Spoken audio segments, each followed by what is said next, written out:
Haku or Barbarian that bit the guy's nose off? I think it was Haku. Yeah. I tell you, I could never figure it out. You know, you look at Haku, and people would pick a fight with him. And I mean, if you walked in a room with 100 people and you saw Haku, that'd be the one guy you wouldn't want to. Well, the guy, and he is the greatest, nicest guy out of anybody. But man, if you pissed him off, holy cow! They were drinking at a bar. We weren't there. We were on the tour, but we weren't there. And they went to this one bar, redneck bar or something, and somebody made a racial comment about him. And he, of course, took offense to it. And they challenged him, and he wiped them up. You made a couple appearances on air in WCW before you were introduced as a manager. One was in the Ric Flair reinstatement vignette, and the other was as a martial arts referee for Ring versus Jim Duggan at Uncensored. Yeah, wow, what was it? Yeah, I was so nervous. You know, I mean, like I said, especially that match. You know, knowing Meng, I mean, Haku is like, you know, he's legitimately the most scariest man in professional wrestling, if it's not that I have experienced. I have seen, I think Colonel Parker was another manager. He had a managed Meng at one point, and I think we were in Baltimore, and I remember we went out to eat and we came back and there was a police surrounding Meng. And Colonel Parker and his whole gimmick was a white hanky waving at the cops, asking them not to shoot Meng. I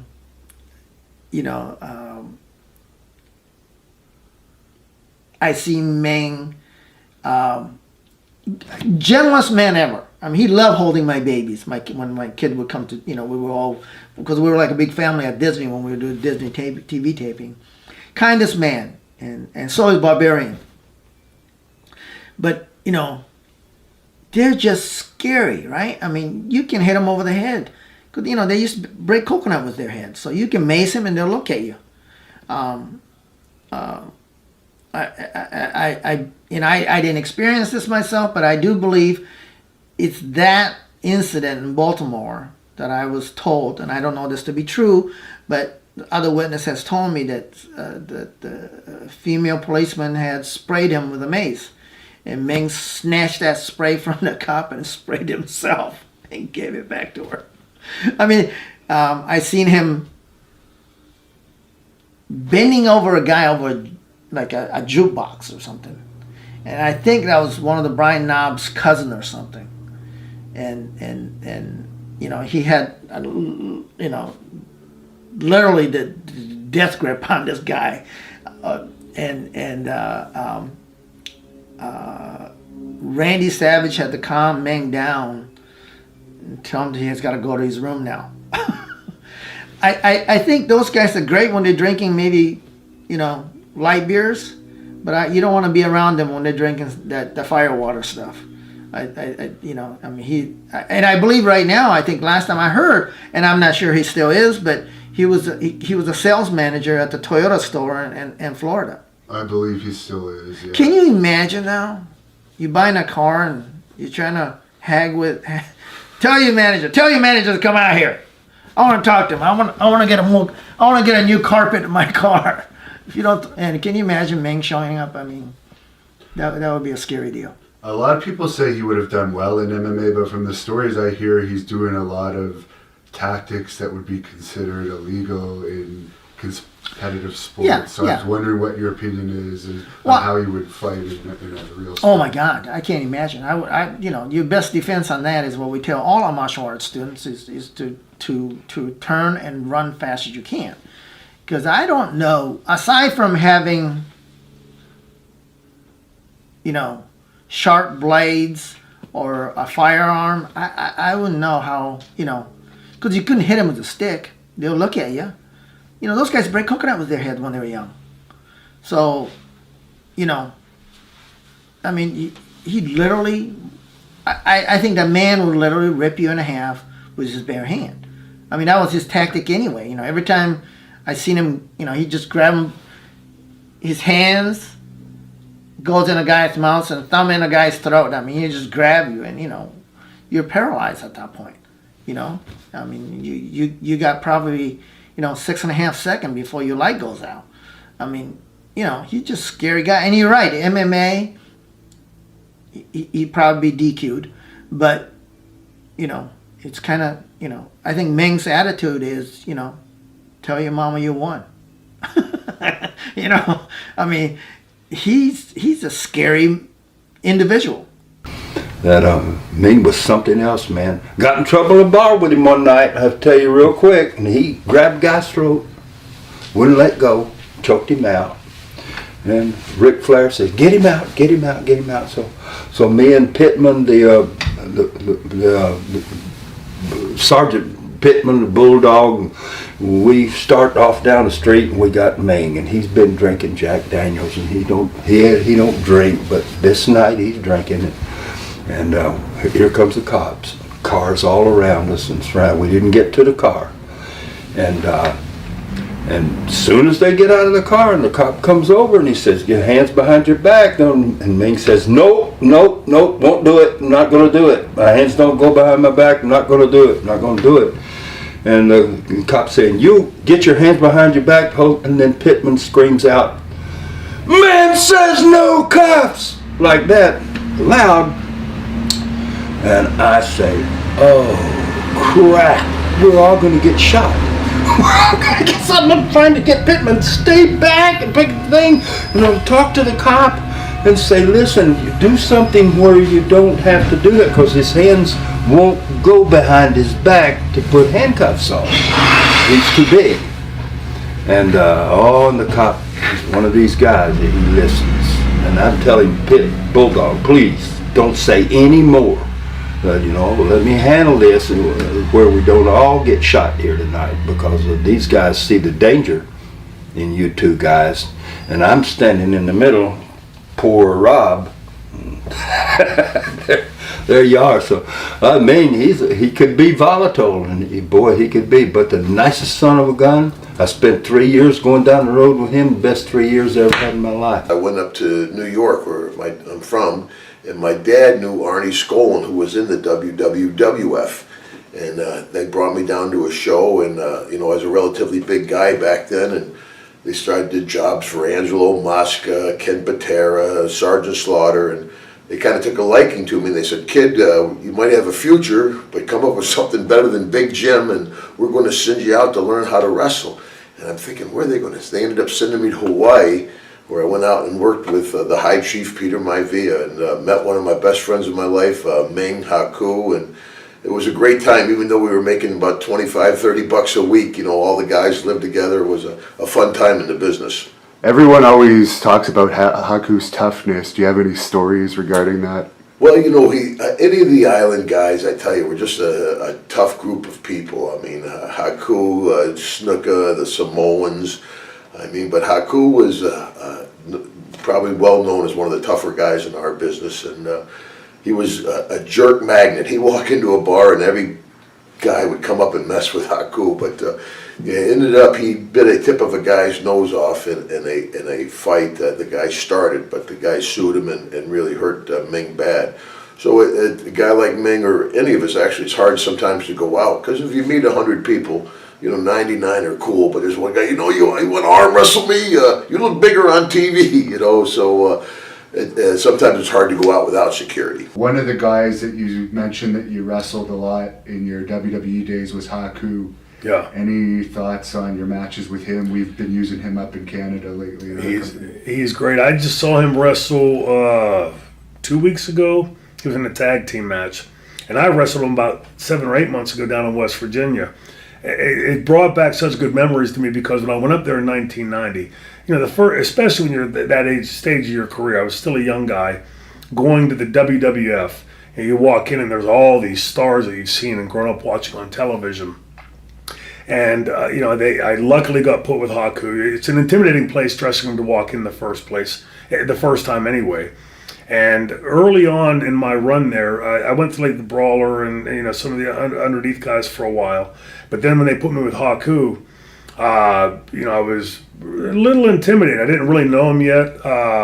You know, and the stories in the dressing room were renowned already about what a tough guy he was and is. And I remember that we were Madison Square Garden, and I used to do the blind turnaround crossbody, and he shot me, and it's called crossbody, so he shoots me in, and I grab the second turnbuckle on the top rope, and I look back over my shoulder, and he's all the way back in the other turnbuckle.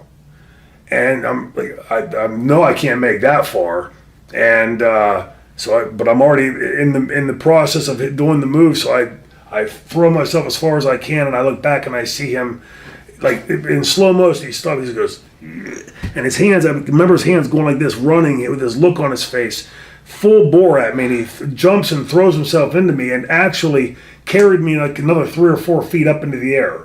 I was probably 230 at the time. And it was like getting hit by a car. Working with Haku was phenomenal because he had such legitimacy. I keep saying past tense. He has such legitimacy, but he taught you at the same time. He got his heat, got himself in, like the saying in the business, make him before you take him, right? And Haku was exceptional at that. And when people talk about, you go through the pantheon of the great names, right? Who's the greats of this generation and that generation? Haku's name rarely gets thrown in there, always with the tough guy comments. I thought Haku was and is a hell of a wrestler. I thought he was damn good at what he did. What do you think about the reputation Haku has in professional wrestling? Do you think it's legitimate? There's all these stories about him being the toughest wrestler that's ever lived in pro wrestling. Yeah, well, there's a lot of that going around in the business, and if you have to kind of prove yourself. Brock Lesnar, I think he's proved himself. Haku, I don't know his background. I don't know much about it, but he is what he is. If he had bar fights after that, there were a couple of guys. I had one in my territory too, King Tonga. Yeah. He used to, and when I had the business, I wouldn't tolerate. I said, "You guys are professionals. Try to behave like professionals." Now, King Tonga, his stories have become legendary now. Do you have any examples of some amazing... Yeah, I've got one time in Quebec City, the cops came in, they said, "Don't go out that door," because I think they were called the Caruso or something. Anyway, 2 brothers, supposedly street fighters, tough guys. So they got, because they said, take that door and everything. He said, "No, I'm going out that door." So by the time the cops, they start following him, but by the time he got out there, one of them was laid out, the other one, he had half his teeth already out, broken out of his mouth. He just didn't care. Another time, another guy came in and said, "Oh, yeah, you phony wrestlers, you fakers, this and that, boom, boom, boom." Yeah, he's going, yeah. And the guy pushed him, kind of. As soon as he touched him, that was a mistake. I've never seen a guy hit the floor so hard and not move. I don't know. He hit him, I think it was... First he hit him with a kick in the ribs, and the guy went like this, and as he did after that, with his open hand, I think he hit him under the nose, and the guy just collapsed there. That was it. Yesterday at the Legends lunch, I noticed that you and Ming were very close. Very, very close, because when he came over here, he lived with me Okay. in Tampa, and he was only 18 years old, and he spoke very little English. They did nothing with him here, did jobs every night, but I didn't charge him or anything, and he stayed with me, and I helped him, and he never forgot it. I'm very close with him, and he lives here now, and he comes up and visits me and us, then he'll come up and visit Dwayne when Dwayne's home. Did you ever see one of his infamous barroom altercations? I've seen a couple of them. Could you share any of those? Yeah, where it take 10 guys to beat him, he go to you like a dose of Epsom salts. He was a tough guy. When he fought Jesse Barr, God bless him, he passed on now. That was the worst beating I ever seen somebody. I was trying to pull him off and I couldn't hold him. That was just the like one. they snap, I guess Jesse, is that the one where he made a racist comment Yeah, or something? he made the racist comment, and they went outside, and I mean, then he pulled his eye out, then he stomped on it. And you know, when Jesse passed on, he only had that one eye. They go right for the jugular vein. Would you say that he's probably the toughest or one of the top? I would say he'd be the top 3. If I had to pick anybody, I'd pick him. Okay. Who would the other 2 be if you put? I say Harley Race was tough. Yeah. Very tough. The third one I'd have to think, but. Did you ever see Haku in action in a bar fight? I'd always see it afterwards. I never saw any of the things he done. I'd always hear the stories. And by the way, he's a dear friend of mine. His wife is a dear friend of mine. His daughter that graduated from Florida State is a sweet friend of mine. Her husband Rodney, I know a lot of the families and a lot of the connections. But Haku is just as sweet a guy. And I remember when he first came in here, he was we just connected. Of course, him and Barbarian were cousins, right? Barb and Haku. And like many of those island guys, they can be alone anywhere they want to be. And they can go anywhere they want to because they can handle themselves, most of them. And he's one of those guys too. But sweet guys, family guys, but they got that little but Haku never did. I never had no problems with him. We used to have great matches. It was Hacksaw Jim Duggan and I versus Haku and Andre the Giant. Oh, what funny matches! And Andre would start laughing. I remember one time Haku tried in Glens Falls, New York. That's where Jim's from. Haku tried to do a leapfrog over Haku. Haku tried to do it over Duggan, and he got hung up on his butt, and he fell. And Andre's in one corner laughing his ass off, and I'm in my corner like, it's funny. It's the most funny thing. And then these two are laughing. So and the fans are laughing. So it was like, yeah. But Haku's a good friend of mine. I don't see him enough, and I know he lives down in Florida, and I think about him and his wife all the time. But he's a good guy. To me, I never saw him in action. I'd always hear about it later, and I could see that. Because he trained in a couple of those sumo schools in Japan when he was a kid, and they were going to make him a sumo wrestler, but somewhere in the interim of that, he become a pro wrestler. Last night got a chance to spend some time with Haku Ming. He's had a bunch of names, and I think of all the guys in the business, if somebody said to me, put your hand to the fire, who's the toughest of them all? I would have to say Haku. And I always make the thing, if I was at war and I was behind enemy lines and in a foxhole and worrying about where I was being surrounded and my life being at risk, and I could have one guy in the foxhole with me, who would that guy be? That would be Haku. How did you like your matches with Ming and Barbarian in WCW? Great. Ming is two of the greatest guys in this world, Ming and Barbarian. But Ming's one of the guys you don't want to get pissed off at on the other side. I remember Ming, one time, Ming used to wrestle in Montreal for the Rougeaus. Right. And I remember Hawk and I would go up there for the Rougeaus, and we were heels. And one time, we were beating the dog snot out of Jacques Rougeau and his brothers, Raymond and the other kid. I forget the other kid's name. Armand. We were beating up all three of them, had them all three bloody in the ring land, and we called down Ming. Come on down, that was Ming had a big angle against the Rougeaus. Come on, Ming, let's go, kill him. And we're Hawk and I are holding each arm like this, holding Jacques by the back of the hair, like this. And Ming sat there. Ming thrust kicks me and thrust kicks Hawk. Now we flew over the top rope for him, right? Now Ming is a stone cold baby face in the middle of the ring with Rougeaus.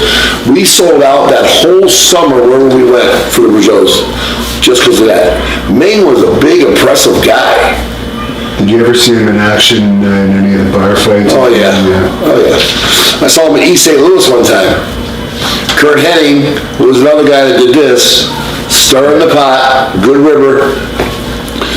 did it at this place called the Oz Disco in East St. Louis, which is a place you don't want to get caught messing around in. And yeah, I saw Ming have his finger behind the guy's eye and pull his eye out and say, "You don't stop, brother, I'm going to eat this eye."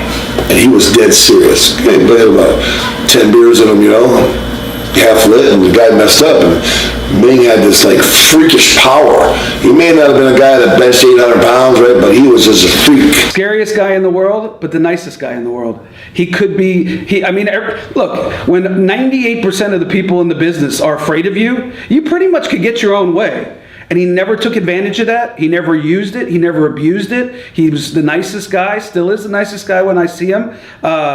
You know, in a business, in a physical business, a lot of times when you have superior physical skills, or you know, be able to take almost anybody at your will down, you know, guys can take advantage of that sometime. And I never saw him take advantage of that. I know he's gotten in fights on the road, you know, back in the day, and gotten sued and stuff against you know, fans in bars and stuff. When I had met him, wasn't drinking anymore because he had said that was what would make him go off. But always a gentleman. I had him over to my house for 4th of July barbecues, great to my wife and kids. I got nothing bad to say about Ming. And like most probably everybody you've interviewed has said, probably other than Barbarian, the toughest guy.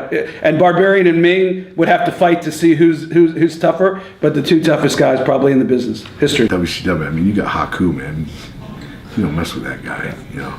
Would you say he's like the toughest wrestler of that era? That, you know, back in the day, I could give you a handful. I mean, you got Haku. I've been in LA and some of those things. I've been in St. Louis, and that thing he does, it really works. I mean, we were sitting at a bar, me and Kurt Henning in St. Louis, and these Marines come in.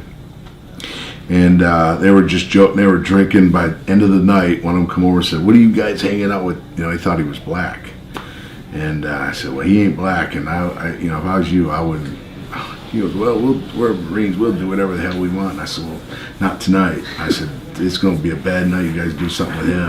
And who the hell are you? So it just kept going worse, downhill, and then finally a couple went over and started messing with Haku, and it was freaking kick, and up in the throat, and 4 or 5 of them were laying, and the rest of them were looking, and you know, it was me and Kurt and Rude, and Rude took a couple guys out, and it was over before it even got started. Did you ever see that side of Ming? I know it doesn't seem like you were out at the club. I wasn't there at the time. I heard the stories, man, and I heard he could be a beast. Well, more so not Ming, but Barbarian. And they were good friends. That's why I mixed them up. But Barbarian, they said if you put a drink in him, it's like, what is it, Dr. Jekyll? Yeah. Mr. Hyde. If you put a drink in Barbarian, he'll tear up a hotel, he'll tear up anything. They said one time it took 13 police to take him down. I never been in a live action. Be honest with you. I don't know, somehow happened for a reason. No, not to be there. I may get involved, or, you know. So never, I just had action. If you don't mind, I tell you what happened. My partner told me. Warlord told me, I think in Baltimore, I'm sure in Baltimore.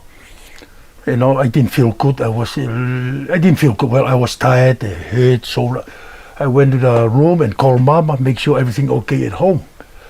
And I never come down. So, long story short, Warlord went down, you know, Terry. He don't drink, he eat a lot. So he ordered food and he eat food. And Terry told me, "Bob, I'm a big man." I said, "Yeah, I know, you're a big man. I'm a big man. I never hurt, I never get scared in my life until what I've seen." I said, "What have you seen?" I knew he's going to tell me the story. "What have you seen? Tell me." "Bob, your cousin of yours," he called Haku my cousin, like everybody. I was there eating my food, and one guy came, Terry said, "It's all those 35 wrestlers downstairs drinking beer, and all the fans out there. This idiot just walked straight to Haku. No one else, just walked to Haku. I heard you are the tough son of a bitch in the wrestling business." Haku told him, I don't know who told you that, but please, we are here with all my friends, have a good time. If you don't mind, please, leave me alone. Go, please don't come back. So Terry, I said, oh, something is gonna happen. Terry is gonna he ate his food a little faster. Here come the same guy, maybe a couple of minutes, here come the same guy.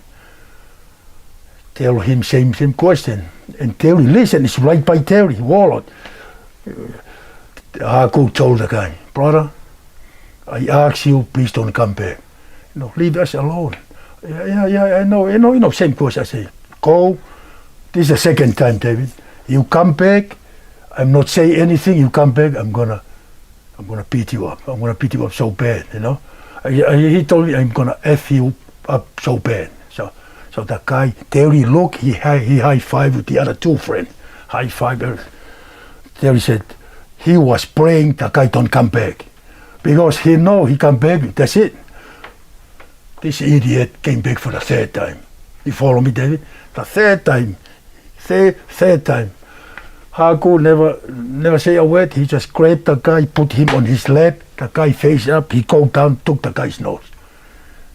Terry finished his meal right away. He never finished. So that's how scared a big man, And he saw it right in front of him. He said, Bob, I saw it happen right in front of him. So that's how scary this guy, There's a little story. I wasn't there, but the warlord told me what happened. And for Terry to not finish a meal, that would be pretty bad. Yeah, he was so scared. You were talking earlier to me that you know King Tonga, and he's a really tough guy. Do you have any stories about him you want to tell us? King Tonga, to let you know, I'm going to tell you the truth. If you have a chance to go to hell instead, you might as well go to hell because he's unbelievable. I've seen him, two guys by the throat like this. They were both fainting, and then a kick there, kick there. He had 6 guys laying down in the bar, And the bouncer came in, but I knew the owner, and I said, get the bouncer out of there, he's dead. And they got him out, and then I managed to get him out of the bar, but he had been insulted by one idiot that was drunk, and there were 6 of them on the floor within 30 seconds. So take my word, go to hell, instead of going to him. With, started with sumo. And, went into martial art in Japan and all this stuff. It's something that, at the time for us, Bruce Lee was the man, and everybody wants to be a martial art, black belt, or at least, know something about martial art in those days. So yeah, it was Bruce Lee who started all of us to be, Now, as you probably already know, many people consider you up there with one of the toughest of all time when it comes to professional wrestlers. And there are a lot of legendary stories. And again, we don't know if that's just the legend is carried on or if a lot of that is true. And there's way too many to get into. One of the ones that I remembered is that it was apparently said that you were used by WCW if ever there was anyone who was maybe getting out of line, that either Kevin Sullivan or management would have you there or would use your name as sort of to keep them in line. Now, do you feel that your reputation was maybe embellished over years in some aspects, or is there a lot of truth to certain ones of these stories? No, it was stupid, and it was true. Most of them, they had to travel somewhere to beat the shit out of somebody, and all that stuff.